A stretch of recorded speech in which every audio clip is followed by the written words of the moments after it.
All right, everyone. Well, thank you for being here and joining today. I am thrilled. This is very exciting. We're covering personal and professional growth, and we've got founder Angelo Poli with us and special guest Steve Farber. I know we're going to spend lots of time in Q&A with both of these gentlemen. Just by way of introduction, Angelo is the founder of MetPro. He devised the metabolic profiling process that analyzes someone's metabolism and provides that individualized approach to obtaining goals. Angelo's got more than 20 years of educating people about fitness, wellness, weight loss, and he's passionate about the science of body transformation. And with us joining today is Steve Farber. And Steve's got quite the pedigree as well, ranked on Inc.'s listing of the top 50 leadership and management experts in the world. He's a best-selling author, popular keynote speaker. Perhaps you were familiar with one of his books, as I was prior to today. Love is just damn good business. He's a seasoned leadership coach with a lot of experience in a lot of different industries, working with a vast array of public and private organizations in virtually every arena. So just thrilled to have both of these gentlemen with us today. And as you have questions, as we go through, whether it's about, maybe it's something about business or something about professional coaching, or whether it's about metabolism or nutrition, we've got the chat open so you can ask any questions there. So Steve, with that, thank you for joining today. Really appreciate you being here. My pleasure, Tom. Thanks for the nice intro. You left out one thing on my pedigree, and that is I'm a MetPro client. So let's not forget that. And who's your coach, Steve? The one and only Angelo Poli himself. Ta-da! Yeah, it's really been just an extraordinary, wonderful adventure so far. That's wonderful. We need to just cancel this entire webinar today because I have a strict rule about my clients not looking better than me on camera. And so that's a problem today. Steve is bringing the competition. Well, how is it, Angelo? Let's just to get to know each other a little bit better here in this. How is it coaching? Steve, you're coaching a coach. How's that going? Gosh, she's a pain in the butt, man. Day in and day out. It's actually a little bit of both. He gives me some pointers and winning in life. I give him some pointers on getting younger each day. And I think we're both working. It's working, right? A little bit at a time. Well, I'll tell you, we started working together in November. And I remember it was November because it was before Thanksgiving. And the first question I asked you was, should I wait until after Thanksgiving? Because I ain't giving up Thanksgiving on this. You said, no, I'm not worried about one meal. I said, okay, good. I was thinking 3, but that's okay. So yeah, it's been since November, and it has been great. And just so you know, I don't mean to be rude, but I'm drinking my shake, because it's my afternoon snack. And one of the things that Angela's been working with me on is I'm trying to get my eating schedule a little earlier in the day. So I was running around trying to get this thing made before our call started, so I didn't have to wait until 5 o'clock to have my snack. So hopefully you will all excuse me for doing this every so often. Well, we were aiming for 3:30, but we'll take 4:05. It's all right. All good. He's a taskmaster, Steve. Well, I was thinking, you're a high energy, busy person, a lot of commitments. I imagine maybe travel's picking up with different clients and projects you're working on. So, Steve, how has it worked incorporating MetPro into your life? Obviously you're doing your shake right here and now. Yeah, well, it's a good question, and it's one that I can't fully answer because when I think of incorporating into my life, the caveat is my life over the course of the pandemic, which for all of us, most of us, if not all of us, is an entirely different scenario because usually I do quite a bit of traveling, and I have not been on a plane for 15 months now. Wow. So it has been very easy for me because I've been entirely responsible for controlling what goes into my face, as opposed to when I'm traveling. So I look at it as just a great way to start the momentum. Now that I really understand it and I begin to project to being back on planes, it is starting to heat up again now. It's going to be very easy to do. I can tell you, without hesitation, it will be very easy to do. But it has been a bit of an aberration, as it has been for most of us. Right. For example, I've shared this with Angelo before. So I do a lot of keynote speaking to all kinds of companies and all kinds of industries all around the world. And so just like everybody else, I went virtual when the world shut down, and all of my speeches have been, like this on Zoom, just the way we are right now. So I'm not exaggerating what I'm about to tell you. For 12 months, for 12 entire months, I never once put on a pair of pants. Now I wore, my workout shorts, of course, but everything was, if I had a gig with the client, blazer, nice shirt, Nike shorts, bare feet. That's it. So that is not normal, a pants-free existence. But it has been, there have been blessings in it. There's definitely been the silver lining. The reason Angelo and I connected, and I also had him on my podcast, the Love is Just Damn Good Business podcast, a couple of times. And it was, what happened for me was I've tried, as I'm sure lots of folks tuning in today have been down the same roads, plural, I have, tried all different kinds of approaches to my nutrition. I've been on a weight roller coaster pretty much my whole life, and did keto, and I did a strict carnivore diet for 6 months, so 0 carb, and I thought it was pretty sustainable. But then when the pandemic hit, and on the days started running into the weeks, and every day felt like the previous day, I decided I wanted to have a way to punctuate the week. So I decided that Saturday night was going to be my cheat night. And that was great, because now it was like there was cheat night and then some noise, and then cheat night and then some noise. It was like living from cheat night to cheat night, which then kind of turned into cheat afternoon.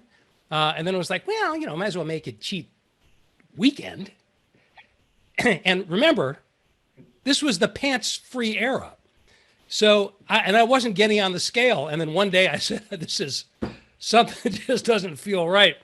So I stepped on the scale and I had gained 30 pounds. And I said, oh, this is not good.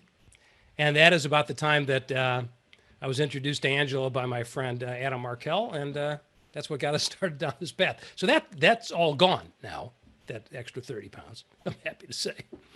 And the pants are back, in case you were wondering. How do we know? But not right now. Attaboy. That's what I figured.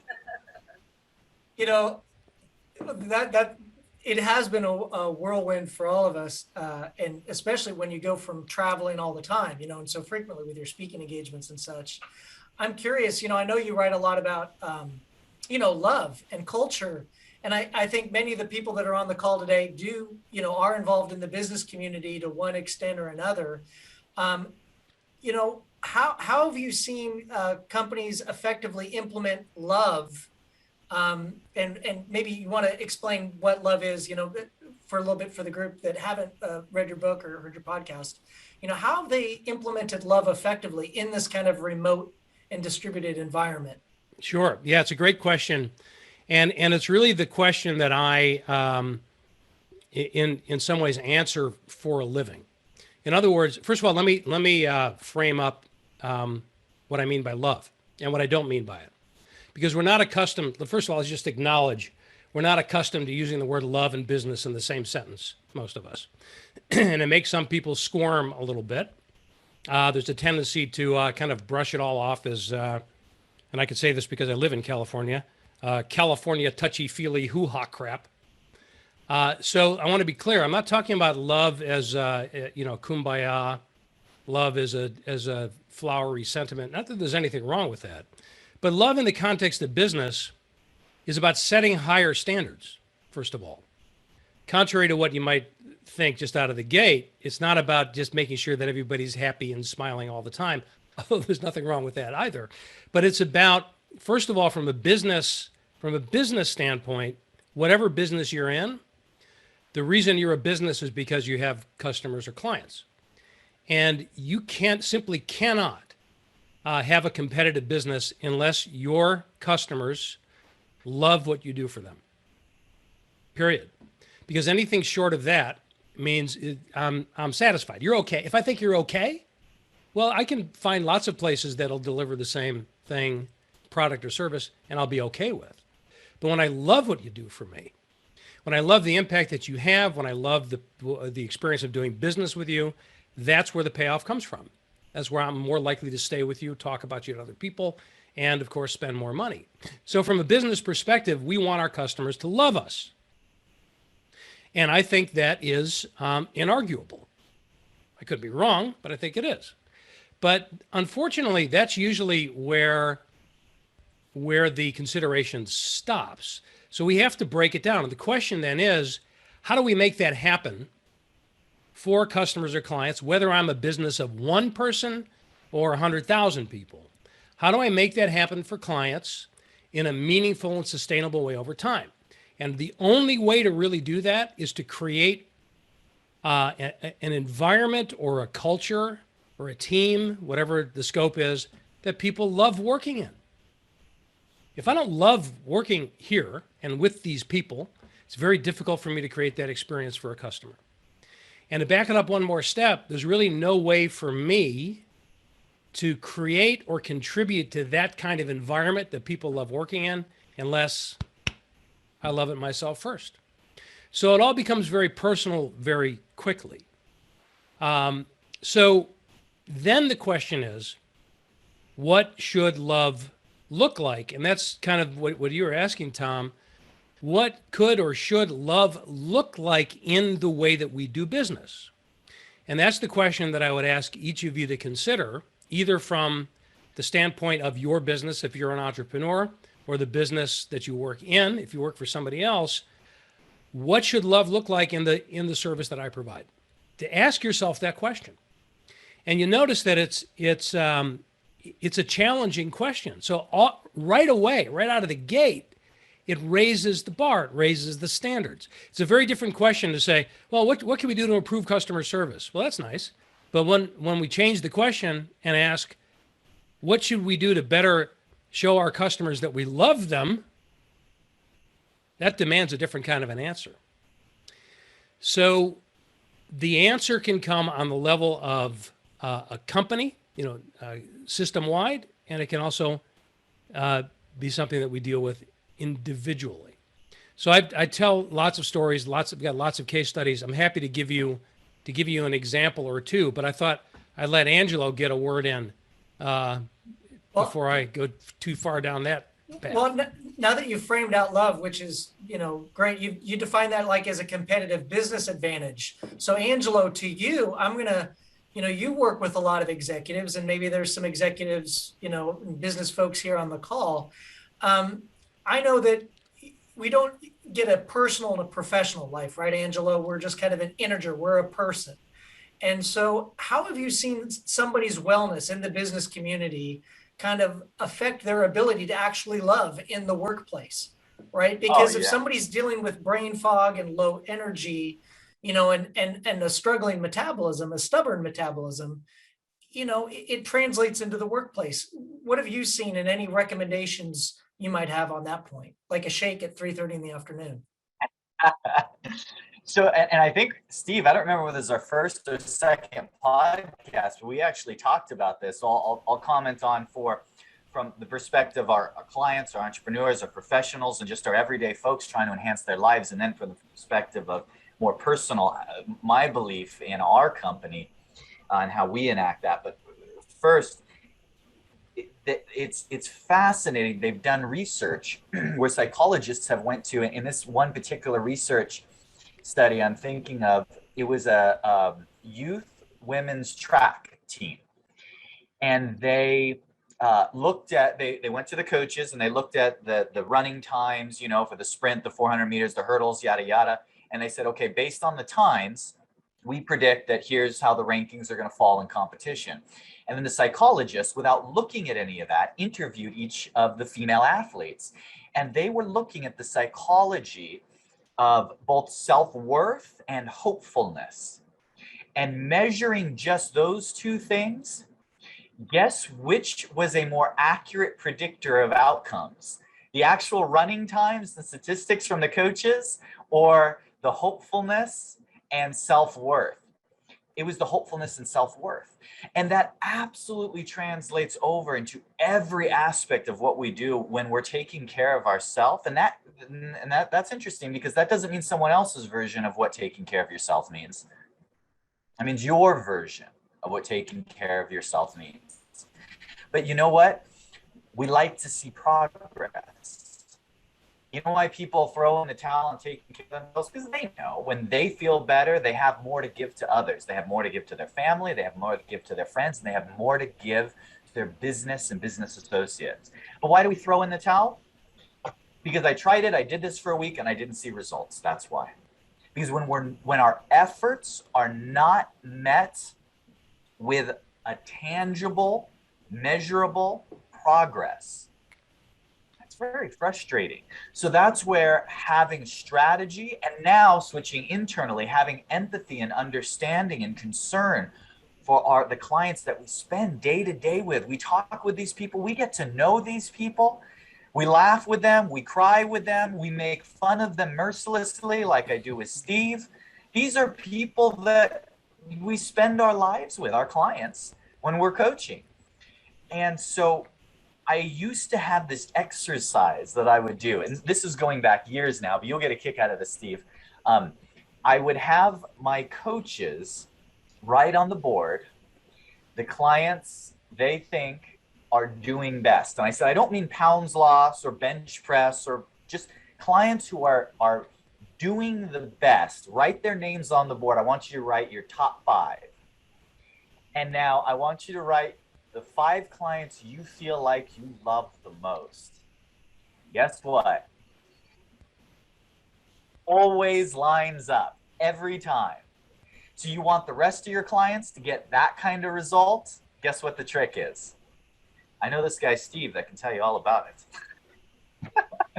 Love your clients. Love people. That's the trick.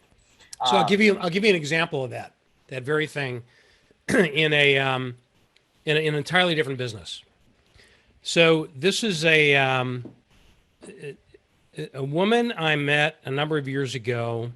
She was a top sales executive for a big multinational company, and she was in industrial lighting. So her clients were major retail chains, and she had read my first book, which is called The Radical Leap. And LEAP is the framework that I teach for what I call extreme leadership, and it stands for love, energy, audacity, and proof. So LEAP came out in its first edition in 2004. So I've been teaching this and helping clients with this love approach for quite some time. And she had read the book or heard me speak somewhere. I can't remember exactly what the context was, but she really connected with this love thing. And she was already the top salesperson for this big company. But when she started thinking about her clients, she asked the question, do my clients love me? She'd never considered that question before. And in being honest with herself, she said, well, no, they don't. They like me well enough, but I can't say that they love me. So she went on a campaign to get her clients to love her. Now, at first that sounds manipulative, but I'll tell you why it's not.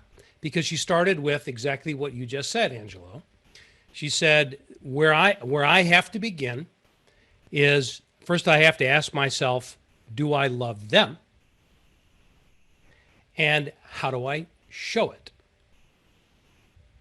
So as she started thinking about her clients, what she did, she went through this little exercise where she thought, all right, my friends and family, the ones I love, how do I show them?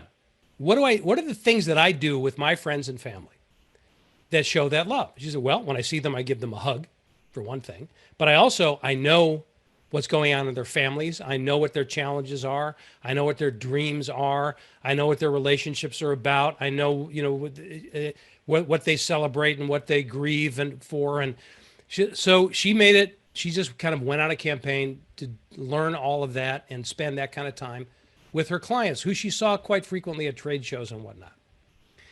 And over time, when she asked that question again, do my clients love me? The answer was yes.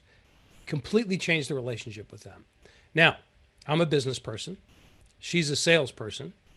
I'm wondering if anybody on the call, if your camera's on, if you're a salesperson, give me a thumbs up or hit your reaction or something where anybody here is tied into commissions or sales or anything. Okay, at least a couple of you. So she looked at the bottom line, and it showed up there too. And her sales revenue increased by $300 million. Now, I know she does big ticket stuff, but and she was already the top salesperson. So $300 million is $300 million no matter how you slice it, right?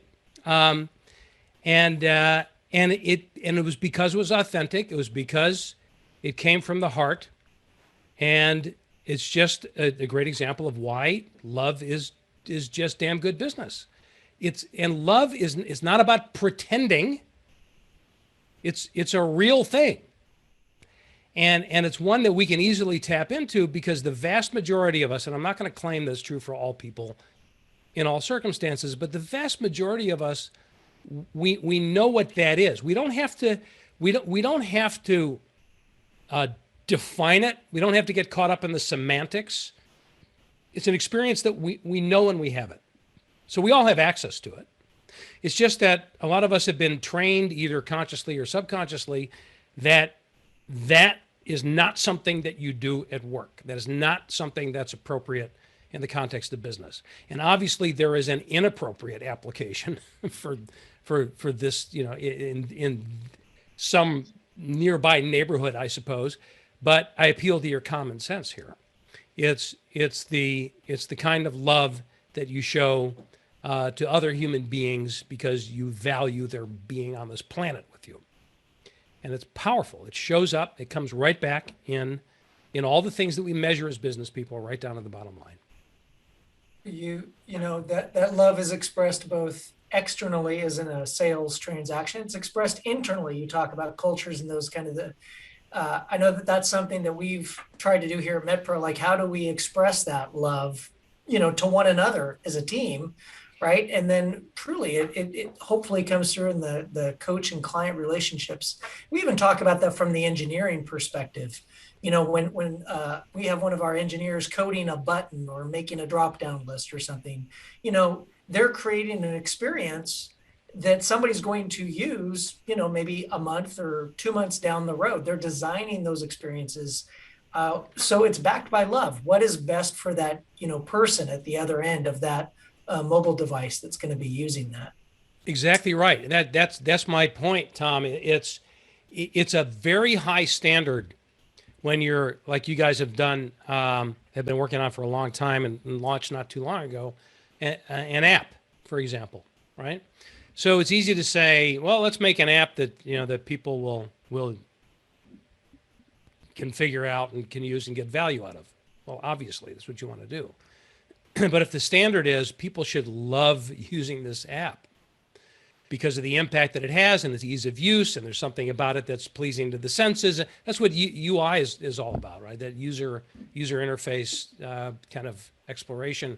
It's the combination of graphics and artificial intelligence and all the above. But the net result is when people say, I love this technology, then you're there.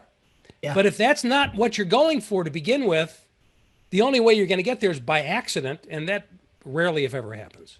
Yep. Agreed. Agreed. I want to switch topics just slightly, and I think we'll circle back to the love theme. But, Angelo, this question more towards you. I know some people mistakenly assume MetPro is only, say, for athletes in their 20s or 30s. Not everybody, people understand how the MetPro methodology is much more broadly applicable. But, you mentioned to me that Steve is quite the athlete. So tell me, why can MetPro be so effective at any age or any stage? It's kind of a high level question for you.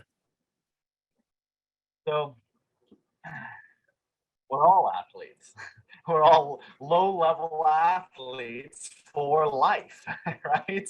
Whether it's we want to feel good, we want to have energy for the grandkids, we want to have the most energy and performance for our business, whether we want to do life for as long as we can be on this planet doing life healthy, all of those things dovetail back into the same thing I always tell everyone. I said, there's a trick here. And for years on the wall, we had the brag wall, and the wall got too full. Megan remembers that. So we started wrapping around the gym, around the top of the, all the before and afters.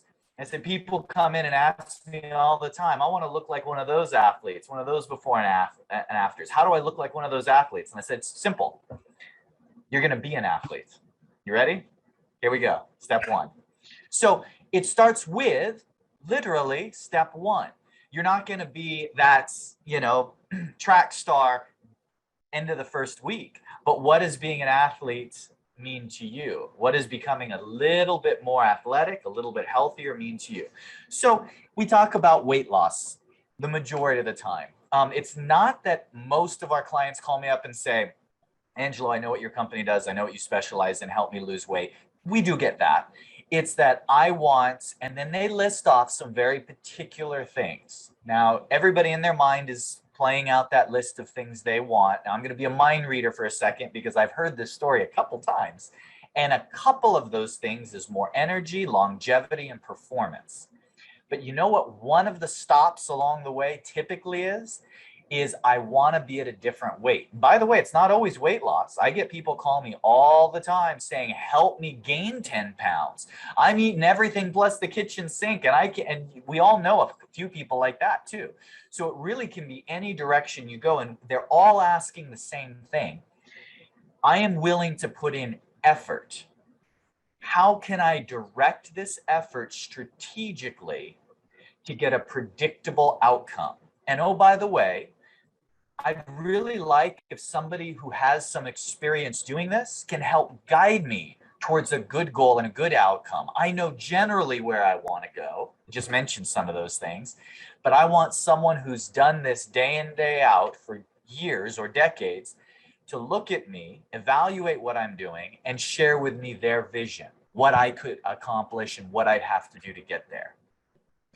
And now I'm going to throw Steve under the bus. You know what I'm doing for Steve? 90% of the value that hopefully I'm bringing to Steve and his transformation here is telling him what not to do. And I mean, honestly, that's half of our conversations is here's what I want to do. And today I'm telling Steve, we're not doing that today. Here's what we're focusing on this week. And here's why we're going to focus on that 5 weeks from now, and exactly how and why we're going to focus it on it then and not today. Because we're kind of lifting up the covers. We're peeking and seeing what's going on underneath everything with the metabolism. Steve, he didn't say to me, oh, I just want to be XYZ weight. No, he said, I want to get back to my youthful athletic days. I want to get back to lifting. I have an exercise routine that I haven't been doing that I want to be able to do and feel good doing. And I know that part of that is getting back to my fighting weight. And so those are the boxes we're checking along the way. But Steve asked me, I remember this was probably maybe 3 months ago. He's like, man, I've been at this same weight now for 5 weeks. It's like, am I doing something wrong? I'm like, oh, no. You've made more progress in the last 5 weeks because the details were all what was going on underneath. So what we did with Steve was we took 10 off fast. We didn't have a problem there. Then he's like, all right, I'm ready for the next 10. And I'm like, no, you're not. Not yet. here's what we're going to do. We're going to hold you right here, and we're going to recondition your metabolism to run faster and faster. And now we're going to go after some of that training. You had another buddy of yours on your podcast that even helped you out with some really cool at-home equipment with that assault bike, which is awesome. And we really dove in. And every time Steve would lose a pound, and now I know everybody's going, this guy's crazy, I'd make him gain it back. Why? Because we were banking that metabolic leverage for the future. And I thought it was just because you're an evil man. Well, that too. I mean, that goes without saying. But because in the future, I wanted to use that leverage. And so remember what happened? We got you all the way up to where you were like, man, what am I going to do with all these carbs? You got me eating so many carbs. And every time he'd lose a pound, I'd make him gain it back and have him eat more and more. And then it was really fun because it's like, bam, we just knocked them all out at once. Now, that doesn't mean that we're going to cut everyone's carbs. If you work with MetPro, you're going to have more carbs, you can have less. That's just an example. We evaluated Steve's circumstance, past eating history, schedule, and how his body was responding in real time, and deciding that that was the leverage we were going to use in his case. It could very easily be a different lever we use for someone else. But in Steve's case, we wanted to hold his body there for enough time that his metabolism was used to that. And then what happened when we cut those carbs the second time? Yeah. But we didn't stay there very long. So the thing, I want to just make a couple of comments on this. First of all, the word athlete, I think, is a relative term. So when you described me to Tom as, quote, quite the athlete, people are going to have a certain perception as to what that means. I don't consider myself to be an athlete by any stretch. I like to, but I'm sure compared to some people, I am. So it's all relative, right? And it's really about wherever you are and what it is that you want to accomplish. For me, the so-called athletic part of my life is I like to lift heavy things. That's pretty much it. I've never really been like, oh, let's go do some cardio. That sounds like fun. Cardio has never sounded fun to me. Lifting is fun to me. And seeing myself get simultaneously older and stronger is what trips my personal trigger.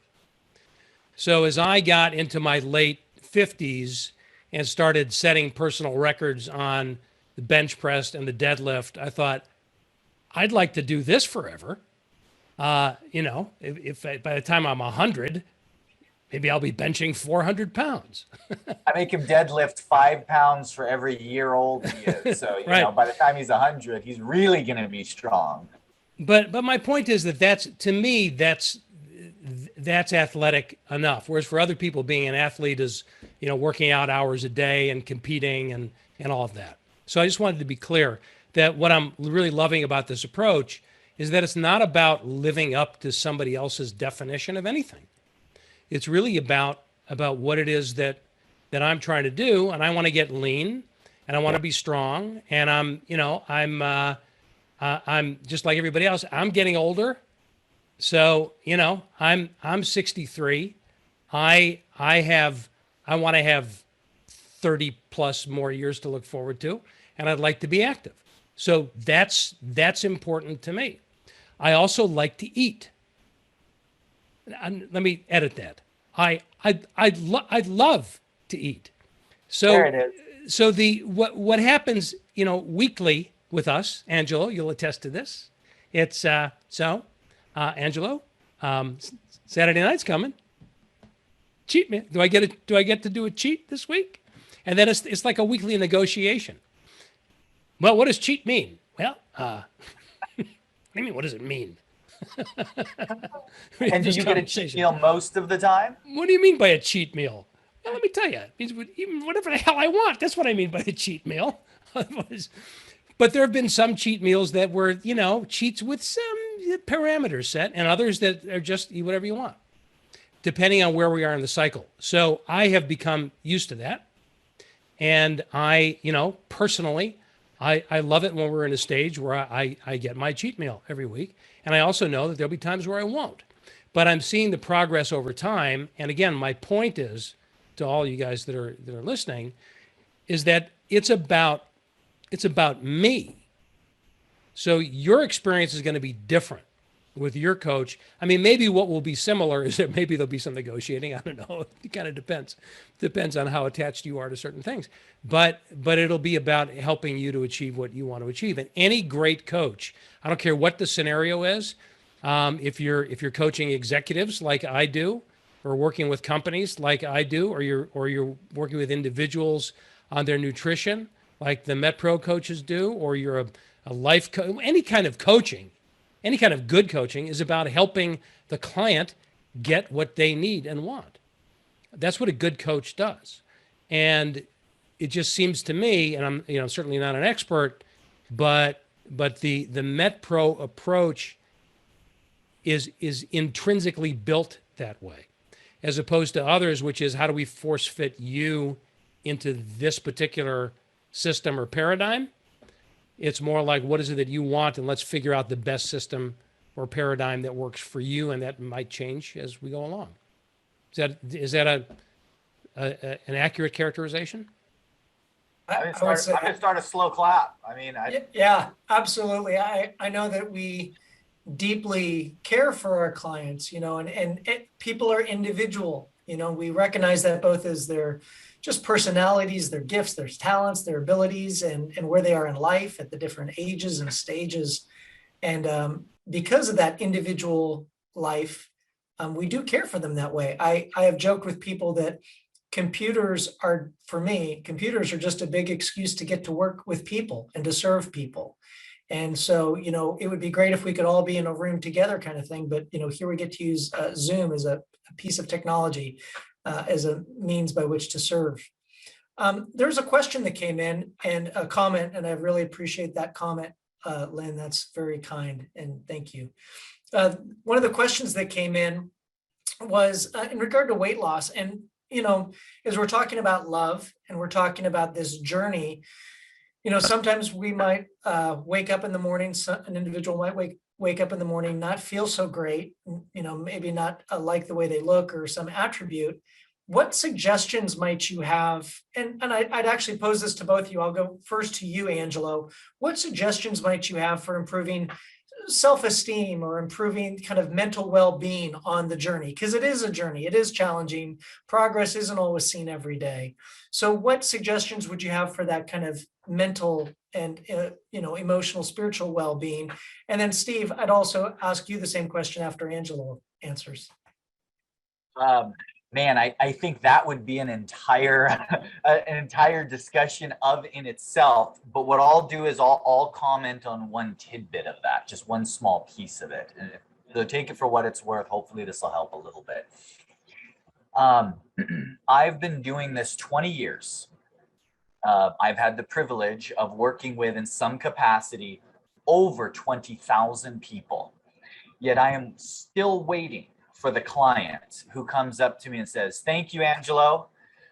I have finished my journey. I am right where I want to be. We did it." I'm still waiting for that client. You'd think out of those 20,000, there'd be a couple.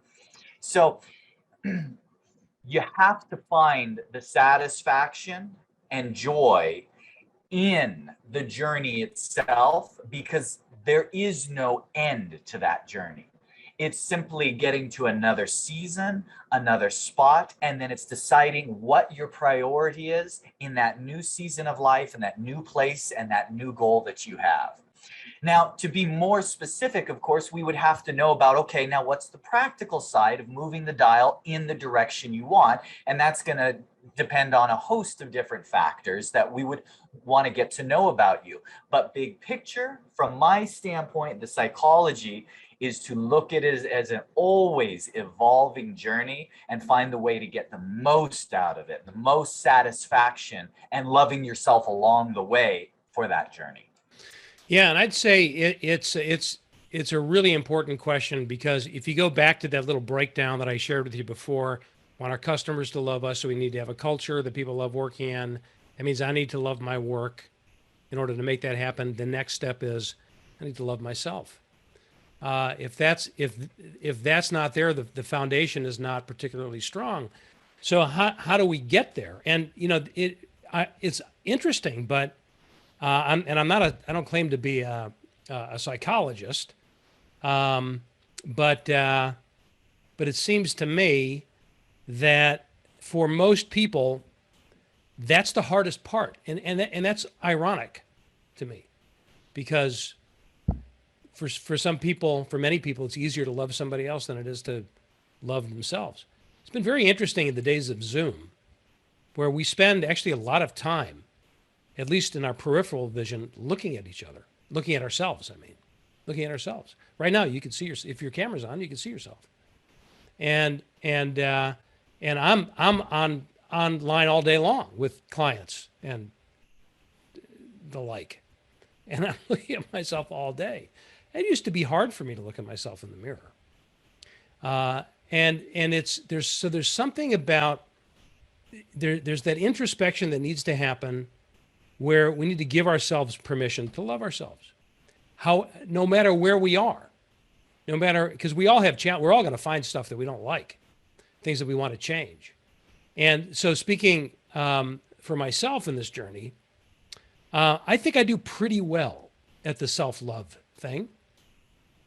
But I'll also admit to you that, and I think this is true for most of us, there's some kind of a loop that happens between what we tell ourselves internally and what we see when we look at ourselves, at our physical appearance. So for me, I'll have a recollection of, let's say, a speech that I gave, where it was a great experience, big crowd, lots of fun, just fantastic, great reception. I felt good. The audience was happy. And then I'll look at the footage, and the only thing that I can think when I watch the footage is I look like a stuffed sausage. I mean, I can't believe how fat I was when I was on stage. And that's not a healthy thing. But it's still real. And so therefore the constant work that I have to do is, it's like in these interactions with Angelo, where it's like, how come the scale hasn't moved? So I'll step on the scale, and this happens to me. I mean, it still happens to me frequently. I'll step on the scale, and that freaking number that I see when I step on the scale is going to determine how I feel for like at least the first half of the day. So if that number is higher than I think it should be, it's like, and it's just self-critical, and then I'll step on the scale the next morning and be 2 pounds lower. It's like zippity-doo-dah, and everything's great and glorious. That doesn't seem healthy to me. So I'm working on it. So I think it's about cutting ourselves some slack, first of all, that we don't demand perfection out of the people that we love. So we shouldn't demand perfection in ourselves. It's an ongoing process, and being willing to say, well, why does that make me feel less about myself? And just, work with it as best we can, and little by little, we make those changes internally. And sometimes it helps to have other people just give you feedback and reassure you when you need some reassuring. Yeah. We are certainly our own worst critics at times, but I appreciate what both of you said. It is a journey. We had another question that came in, and I did want to address a recommendation, Shilpa, that you had about making the app and things vegetarian friendly. Good timing on that. We actually have on this call Coach Cassie and Coach Megan. I saw their bright shining faces earlier. They've been working on specifically some meal plans for vegetarians, some vegan meal plans. So good timing that they're here, and that's in the works. So stay tuned. The question that was rolled out here is, somebody asked, why is my body fat low at 22%? but I have abdominal fat and my weight is higher than before. I work out 6 days a week and am increasing muscle mass, eating quite a bit of protein and fairly low carbs. So Angelo, I'll pass that to you about this low body fat. So that's a great question. I think a little bit of the answer is likely in the question itself. So, so 22% body fat. Again, there's different ways to measure body fat. There's a more clinically accurate where they're getting, a deep measurement using a device, or rather a hydrostatic weighing bod pod. I mean, we can go on. And then there's actually caliper skinfold, but without getting into the nuances of that, typically what you'll see is with ectomorphic body types. So there's 3 basic body types. Think of them as a range. You have the petite frame, the medium frame, and then the stockier frame.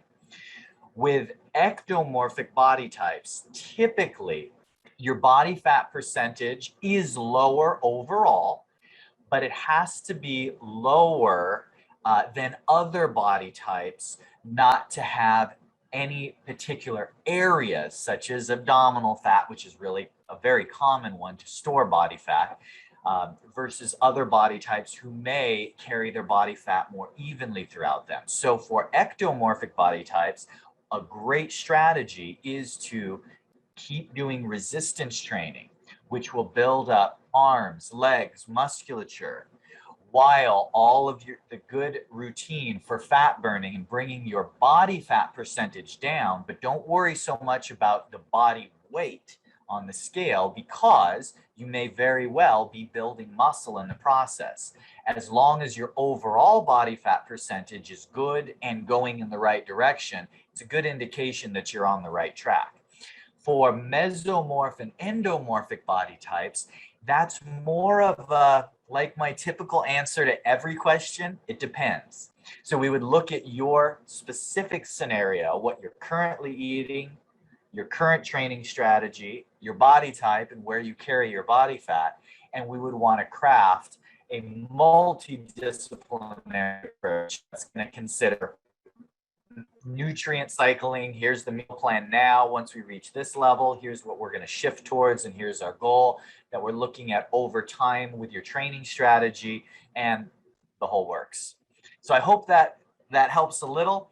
I would love to be able to dive in a little bit more with you specifically. So what I do in a lot of these scenarios where the answer is, great question, it depends, is share a little more details with me offline. If you want to email Tom some more details on where you're at, and then I can give you a little bit more specific feedback on potential next steps, where I see you going and what's good and what the roadside bombs could be to avoid.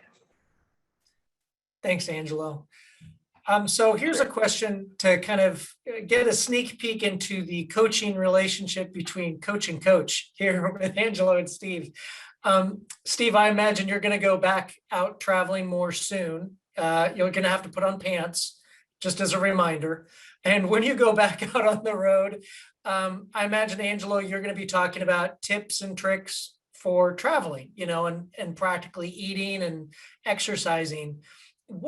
Give us a sneak peek into what that dialogue might be when you're talking with Steve in the weeks and months to come, giving him some guidance and recommendations for travel. So you're going to be getting your meals. So the nice thing is that breakfast is taken care of either at home, or if you are on the road, usually where you're staying, you'll have access to some basics. There's a ton of tricks and tips for staying at hotels, little things you can bring with you. You'd be amazed at how creative some of our clients get, just warming up some hot water in the coffee pot that's in your room, making some quick oats, things like that. Lots of strategies for breakfast. That's not where we typically see our problems. Lunch and dinner is simply going to be a matter of good ordering. So you're going to have a strategy. If you're working with one of our coaches, they can help you with strategies specifically for that. Where are all the problems? The problems are with snacks. The problems are you have to bring those snacks with you, and not all snacks are created equal. You might have 2 snacks that are the same calories, same macronutrient breakdown, same glycemic load, but in practical application, we're talking apples and oranges, no pun intended. We're looking for things that are portable. We're looking for things that are low perishable. And we're looking for things that aren't messy. Those are important because you'd be amazed. I had a client, it's like, oh, I love cottage cheese and strawberries. Do you mind me doing cottage cheese and strawberries? I said, yeah, I mind you doing cottage cheese and strawberries. Well, what's wrong with that? What's wrong with it? It's 104 degrees where you live. You know how that's going to taste after sitting in the car for 2 hours? So we're looking at the tangible and practical side of things, not just strictly by the numbers. So, and if you like cottage cheese and strawberries, more power to you. You can always pack that along. But what we want to pick is some items that you can carry. You can throw in your glove box. You can throw in your briefcase. You can throw in your purse, whatever the case may be. And you don't have to worry about it rotting the next day. They're quick. They're easy. You don't have to think about it. And with a little bit of planning, you can really do well. Now, the trouble people get into is they go, well, isn't that what these great protein bars are for? It can be, but those serve people whose goal is muscle development a lot better than people whose goal is weight loss. They haven't really come up with a way of making those bars taste good and great for weight loss at the same time. So my preference is going to be to go with some sort of whole, clean food that's still portable, low perishable, and not messy. And so that's exactly what the app can do. It can give you some good recommendations, and definitely talk with your coach about. They can give you some great recommendations that they've seen client after client have success with, even while traveling with pants. So pretty soon the conversation that you and I are going to have, Angelo, is going to be something like this. I'm flying to New Jersey. From San Diego to New Jersey. I'm going to be there for a day. I'm getting on a plane and I'm coming home. My travel is not typically getting in a car. So cottage cheese is never going to be on my list for traveling if I'm bringing stuff with me. But it's on the plane, usually traveling first class, where they serve meals, or at least they did before the pandemic. I don't know if they do anymore. And then going to a hotel, giving a speech, doing a thing, whatever, and then getting on a plane and going home again. So that's going to be a very different scenario from somebody who's traveling in a car for a few days and is packing a cooler or whatever.